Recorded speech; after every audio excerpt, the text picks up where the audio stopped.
What are some of the top things that I learned this year from coaching and consulting? Can these help you as you move into 2025? Absolutely. Free research for you.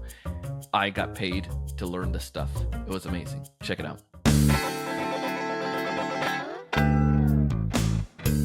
Hey, everyone. Welcome to another great episode of the Sales Evangelist Podcast. I'm your host, Donald C. Kelly, the Sales Evangelist, and I'm so excited for another great episode. I'm so excited to be here with you today. And on this episode, I want to wish you a happy new year. Today is an amazing year. It's an amazing day. It's a new year, and this is a good opportunity for you to start off fresh. And I want to give you some insights that can help you out. These are some things that I've learned from consulting with companies and individuals over the past year, 2024. I was going through recapping, seeing some of the things, some of the major lessons, some of the things that companies have done that made them successful, some teams that didn't quite become successful, and individuals that had challenges. What made them more successful than others? So I'm going to give you these 10 things that I took away. If this is your first time listening to my show, thank you for being here. And I encourage you to go ahead and subscribe, and I'll notify you every time we have a new piece of content. This show is designed to be able to help you to hit your goals, specifically around your pipeline goals and to help you increase your close rate. If this sounds like you're in B2B sales, you're in the right spot. Some of those things it can help you out with. But let's go ahead and dive into this information. Again, this is free research for you. This was free research for me. This is great insights for you, like consulting content that you're getting that can help you out. When I work with sales teams, one of the number one issues or individual that they have is building pipe. Like prospecting is still a big issue. So I'm gonna just tell you all of these things and just go through them. Spend a couple minutes on each. And if you want to get more details of them on them, go ahead and hit me up on LinkedIn, Donald C. Kelly. The first one is double down on what works, your ICP. I found that some of the teams that we worked with, they were wishy-washy on who their best prospects are. Because of their capabilities to help multiple people, they were going and spreading themselves way too thin. And what I would say is just double down on what works. Who is the best person that could buy from you, and find that individual. Once you can corner and really own that market, then you can obviously go and evolve. Now, I'm not saying you don't take care of opportunities for people who are probably your B clients or C, but the key though is double down on number one. And what does that mean, and what does that look like? It just means, like, and I'll talk about this in one of the other things, but get to events where they are. This also means get to write content into the space where they are. Create social content towards them. You need to be almost I would probably say you need to be selfish with that prospect, with that ICP. You need to give them more attention. The best one, the one that's going to give you the most money, you need to spend more of your time towards them. That's your favorite kid, so to speak. And you want to give them all the attention that you possibly can, because that's where you get a higher bang for your buck. And one of the cool things that I've learned too is content is critical.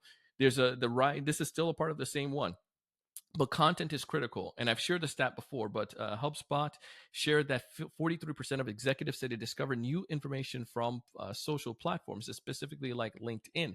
This is a great place for you as a B2B seller. Your content, your strategies, everything that you're doing on social should be catered towards that one ICP, because we really need to double down. Some of the teams that I found that I work with, again, they spread themselves way too thin. The sales team was going after so many different people, and the challenge that they saw was that the teams weren't versed on the content or the knowledge of, they didn't have any depth with those solutions, specifically for the multiple different type of ICP they're going after. But when they were really focused on one ICP, they were able to find much better results rather than trying to serve several different ICP with several different product lines. So, I mean, it's basic stuff, but I'm telling you, from the clients that we work with, it was a consistent thing. So please go ahead and make sure you listen and apply that one. Number two is prospect more than you think you should. Some of the sellers, and this is specifically for salespeople, it's harder. I know it. It's more challenging, and that's the reason why you need to do more of it.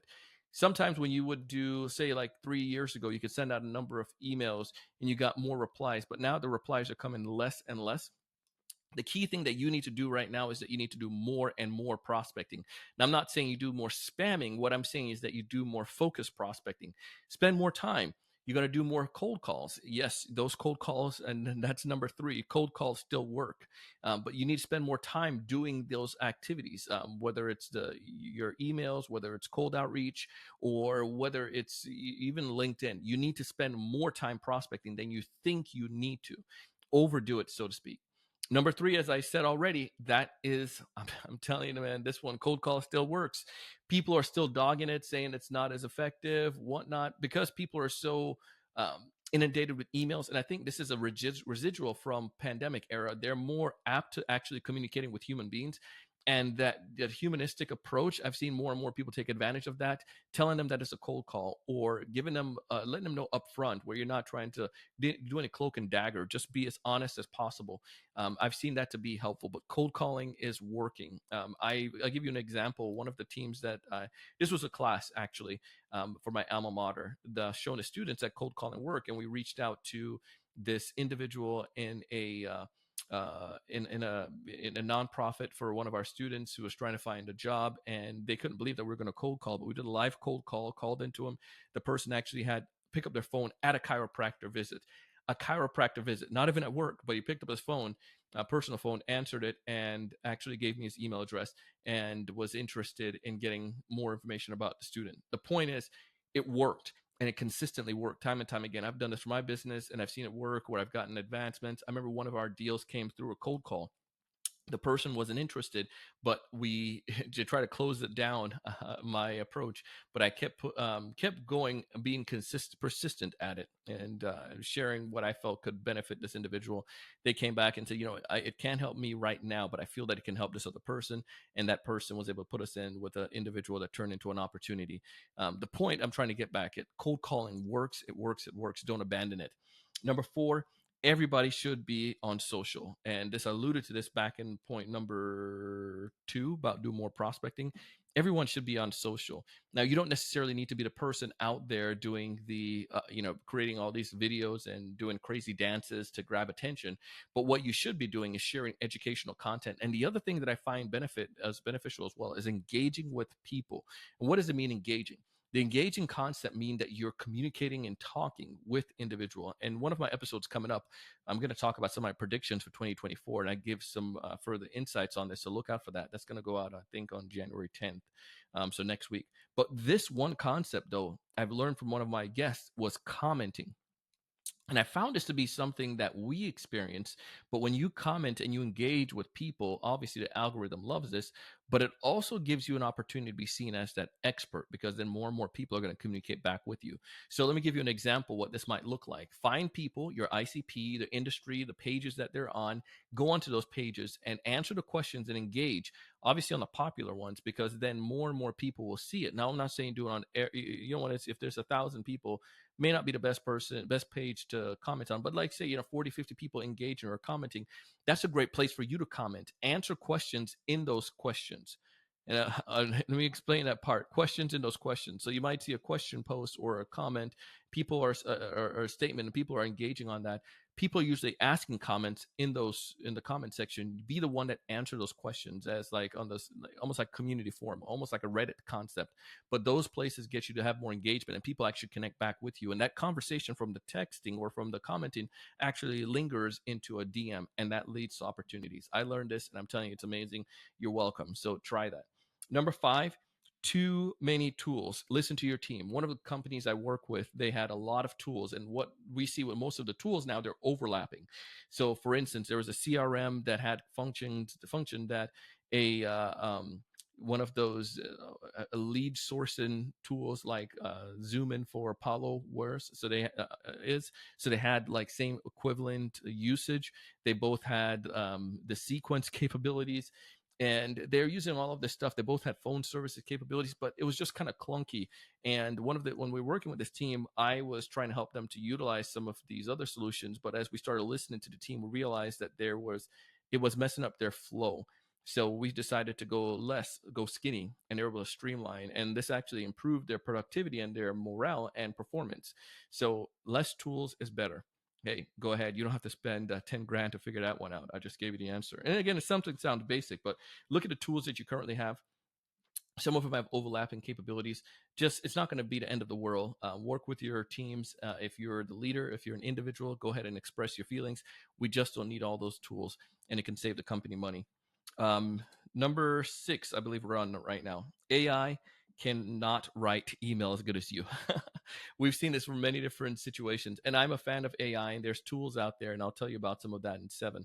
But we saw that many people are trying to write emails with AI, and they're coming out horrible. And the first sentence is just like the dumbest one. Hope this message finds you well. This is this residual again from the pandemic era, and we see that more and more people are using that kind of strategy, and it doesn't do you well. It doesn't sound good. Those emails are, we can tell from a mile away that they're garbage. At least I can, and I delete them. And I know most of the prospects and people that I work with, same thing as well. The emails tend to be longer when they're AI written. The concept that I've come to learn is to go back to copywriting. I've gotten a chance to interact with a couple organizations, and one we've seen is the 1 to 2 sentences pitch. If you know your ICP, like we talked about early on, you double down on that messaging, that their challenges that they're facing, and especially if you're engaging on with them on social beforehand, when you do that ask in an email, it is so simple. So let's say your email sounds like this. And I know one of the things you mentioned was about hiring. The majority of our clients who are doing hiring are seeing that it's taken anywhere from 30 to 47% of their time during a week to do so. We've been able to bring that time down to only 2 minutes per week. Would you be open to hearing? Now, that's a really attractive offer because you're talking about a long period of time, and anyone doing hiring would have known that, and you're making it simpler. But it's that 1 to 2 sentence. People can then, the prospects, what we're seeing is then they're able to get a higher response rate, reply rate to this email and engagement because it doesn't take a lot of thinking and it's simpler. So it's that 1 to 2 sentence offer that's beneficial. So try that, check it out. AI can help you with, and AI can help you with that component, and that's where number 8 comes in. You can embrace AI, but don't let it try to do your work for you. Especially, I'm just don't trust it to write emails for me, from what I've seen. But I can have that AI to help me out to be able to save time. It can do the research, or it can help to, condense my emails. I've used that to, tell it, can you, especially like Chat GPT, for, ask it. I paid a 20, what is that, $25 or whatever. But I have it do break that email down or condense it into a more punchier, help me with the messaging. I've used that in many of my messaging and content, and that's been very effective and helpful. There are tools out there that I recommend. You saw some of them that are out there. EvaBot was a good one where it can help you to get information, do the research. I've seen that to be very helpful for me. AI, and I've seen that with the clients and people that I've worked with in some of the projects this year. I've had AI do research and condense the whole heap of information for me, and that has been able to help me to be able to be more effective with my time, be more productive. So I highly recommend you check it out. Check out AI for tools like that and for capabilities like that. And there's a plethora of tools out there, but EvaBot, ChatGPT, there's many different ones that could be beneficial to your industry. So check it out. Number 8, this one is cool. Coaching one-on-one. From the companies I've worked with, it's you may think I don't have a lot of time, but if you're using AI can do some of the menial task for you, admin task, which can help you to focus more on the people things. But I found when I've sat down one-on-one with the people, the individuals, I've seen that to be a better benefit. Some of the teams that I've worked with one-on-one, and work with their individual sellers, that piece, that component, that human component of working with that seller has paid off in dividends time and time again. So don't neglect it. Number 9, events are back. So post pandemic, again, I feel a lot of this is post pandemic. We are full swing with events, and we've been able to participate in a couple of events, and we've seen them to be a great treasure trove. Now, the good thing about events is that there are a lot of your prospects. The bad thing about events, if you don't have the right events to go to, you're going to waste a lot of money. So going to the right events, again, this goes back down to knowing your ICP, which I spoke about in number 1. We've seen this time and time and time again during this year. But knowing the right ICP, you know where to hang out, know the messaging, it just makes your life so much easier as a seller. But the events are back. Find events in places where your prospects are hanging out. Use chat or use AI to help identify the challenges in the messaging. You can tweak towards them, and that will be able to be an effective way to be able to get in front of the more of your ideal buyers. These are, again, your number 1s. The ones who have those big deals that you can potentially get, like in-person events, and you can even do your own events. And I want to give a big shout out to Darren McKee. You can follow him on LinkedIn, and there's a link in the show notes.